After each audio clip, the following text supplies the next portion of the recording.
આકાશવાણી સમાચાર નિકિતા શાહ વાંચે છે. સૌપ્રથમ મુખ્ય સમાચાર. બિહાર વિધાનસભા ચૂંટણી માટે એનડીએ ભાજપ અને જનતાદળ યુનાઇટેડ વચ્ચેની બેઠકોની વહેંચણીની જાહેરાત કરી છે.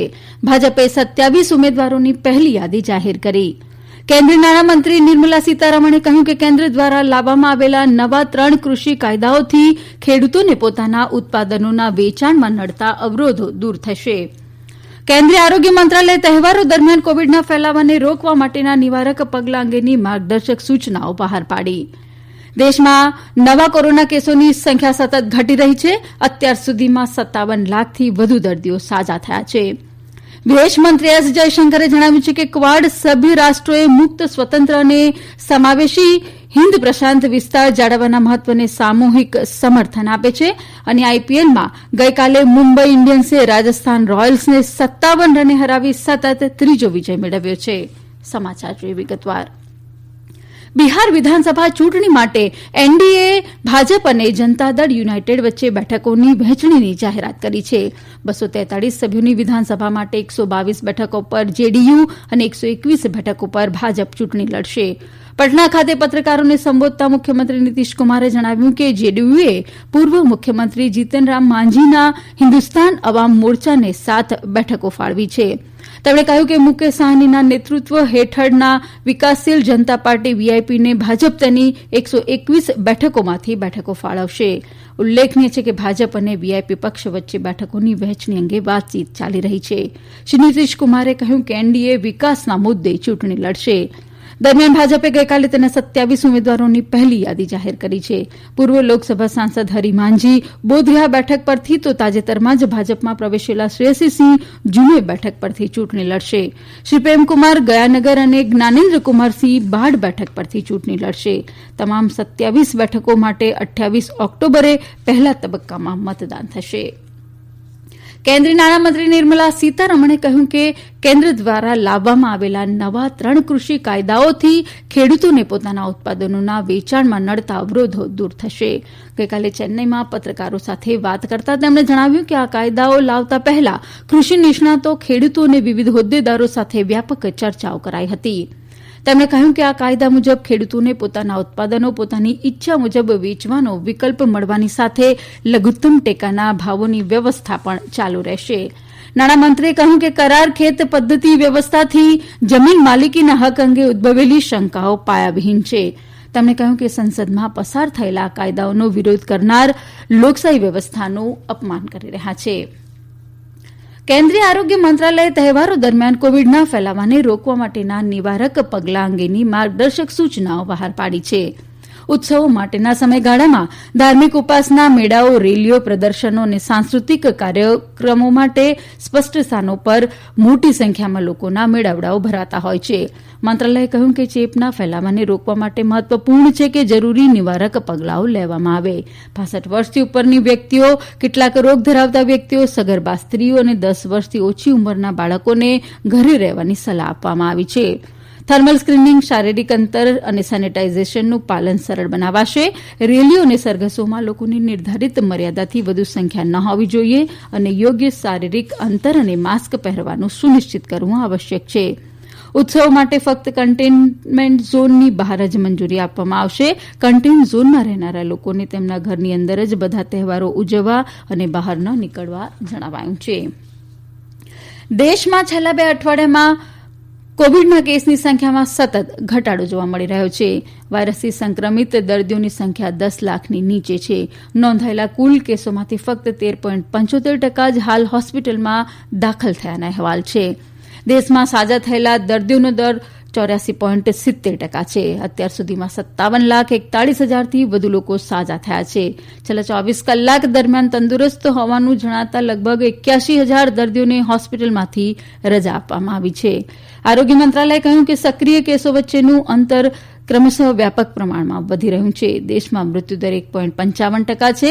છેલ્લા 24 કલાકમાં દેશમાં નોંધાયેલા પોઝિટિવ કેસની સંખ્યા 71,869 છે અને કુલ કેસોની સંખ્યા 67,54,179 થઈ છે.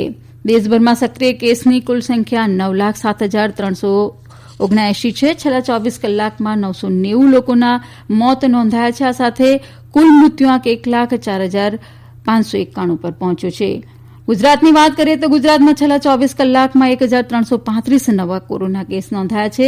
રાજ્યમાં અત્યાર સુધીમાં 1,25,245 લોકો સાજા થયા છે અને સાજા થવાનો દર 86.16% થયો છે. આ સમાચાર આપ આકાશવાણી પરથી સાંભળી રહ્યા છો.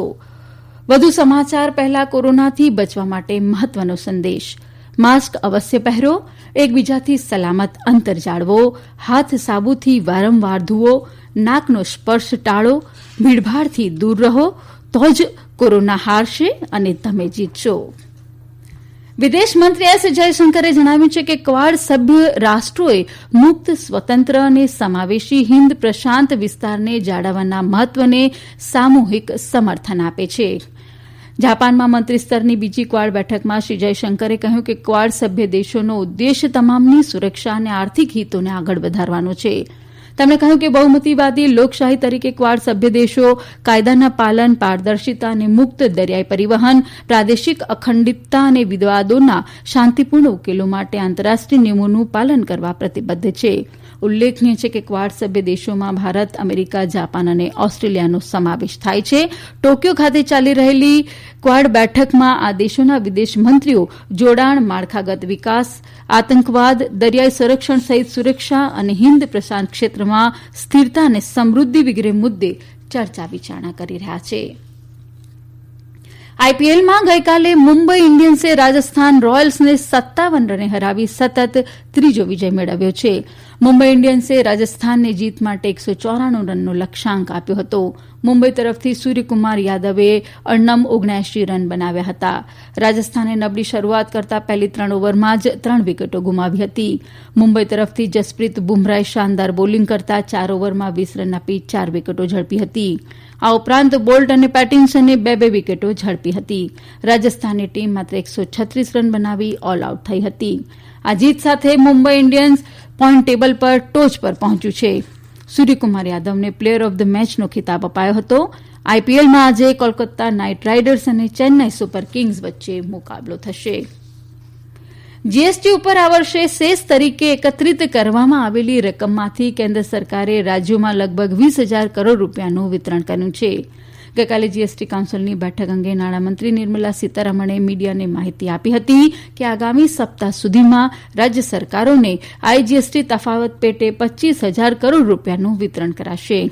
સુશ્રી સીતારમણે માહિતી આપી કે જીએસટી કાઉન્સિલ દ્વારા રાજ્યોના બાકી રહેલી જીએસટી વળતરની ચૂકવણીની રીત અંગે 12મી ઓક્ટોબરની બેઠકમાં નિર્ણય કરાશે. મહેસૂલ સેક્રેટરી અજય ભૂષણ પાંડે જણાવ્યું કે આવતા વર્ષે 1 જાન્યુઆરીથી કરદાતાઓએ વાર્ષિક ટર્નઓવર 5 કરોડ રૂપિયાથી ઓછું હોય એમણે જીએસટીઆર 1 અને જીએસટીઆર 3B રિટર્ન માસિકના બદલે ત્રિમાસિક ધોરણે ફાઇલ કરવાનું રહેશે. પેટ્રોલિયમ અને કુદરતી ગેસ બાબતોના મંત્રી ધર્મેન્દ્ર પ્રધાને ગઈકાલે વિડીયો કોન્ફરન્સિંગ દ્વારા 42 સીએનજી સ્ટેશન અને ટોરેન્ટ ગેસના 3 સિટી ગેસ સ્ટેશનોનું ઉદઘાટન કર્યું. ટોરેન્ટ ગેસને 7 રાજ્યો અને 1 કેન્દ્રશાસિત પ્રદેશોમાં 32 જિલ્લાઓમાં ગેસ વિતરણનું નેટવર્ક સ્થાપવાની મંજૂરી આપવામાં આવી છે. આ સીએનજી સ્ટેશનો વિવિધ રાજ્યોમાં સ્થિત છે, જેમાં ઉત્તરપ્રદેશના 14, મહારાષ્ટ્રના 8, ગુજરાતમાં 6, પંજાબમાં 4 અને તેલંગાણા અને રાજસ્થાનમાં 5નો સમાવેશ થાય છે. આ પ્રસંગે શ્રી પ્રધાને જણાવ્યું કે સરકારે ગ્રાહકો તેમની ક્ષમતા અને ઇંધણની પસંદગી મુજબ કોઈપણ પ્રકારનું બળતણ ખરીદવા માટે સમર્થ હોવા જોઈએ. તે પેટ્રોલ, ડીઝલ, સીએનજી, એલએનજી અથવા ઇલેક્ટ્રિક ચાર્જિંગ મેળવી શકે છે. તેમણે એમ પણ કહ્યું કે ગ્રાહકો તેમની સુવિધા મુજબ તેમના ઘર બેઠા બળતણ મેળવી શકે તેવા પ્રયત્નો થઈ રહ્યા છે. શ્રી પ્રધાને કહ્યું કે ભારત સૌર ઉર્જા ક્ષેત્રે રોલ મોડલ બની ચૂક્યું છે. શ્રી પ્રધાને ઉમેર્યું કે ગેસ ઇન્ફ્રાસ્ટ્રક્ચરમાં 4 લાખ કરોડ રૂપિયાથી વધુનું રોકાણ કરવામાં આવી રહ્યું છે, જેમાં પાઇપલાઇન્સ, ટર્મિનલ અને ગેસ ક્ષેત્રનો સમાવેશ થાય છે. અંતમાં મુખ્ય સમાચાર ફરી એકવાર. બિહાર વિધાનસભા ચૂંટણી માટે એનડીએએ ભાજપ અને જનતા દળ યુનાઇટેડ વચ્ચેની બેઠકોની વહેંચણીની જાહેરાત કરી. ભાજપે 27 ઉમેદવારોની પહેલી યાદી જાહેર કરી. કેન્દ્રીય નાણામંત્રી નિર્મલા સીતારમણે કહ્યું કે કેન્દ્ર દ્વારા લાવવામાં આવેલા નવા 3 કૃષિ કાયદાઓથી ખેડૂતોને પોતાના ઉત્પાદનોના વેચાણમાં નડતા અવરોધો દૂર થશે. અને દેશમાં નવા કોરોનાના કેસોની સંખ્યા સતત ઘટી રહી છે. અત્યાર સુધીમાં 57 લાખથી વધુ દર્દીઓ સાજા થયા છે. આ સાથે આકાશવાણી પરથી સમાચાર પૂરા થયા.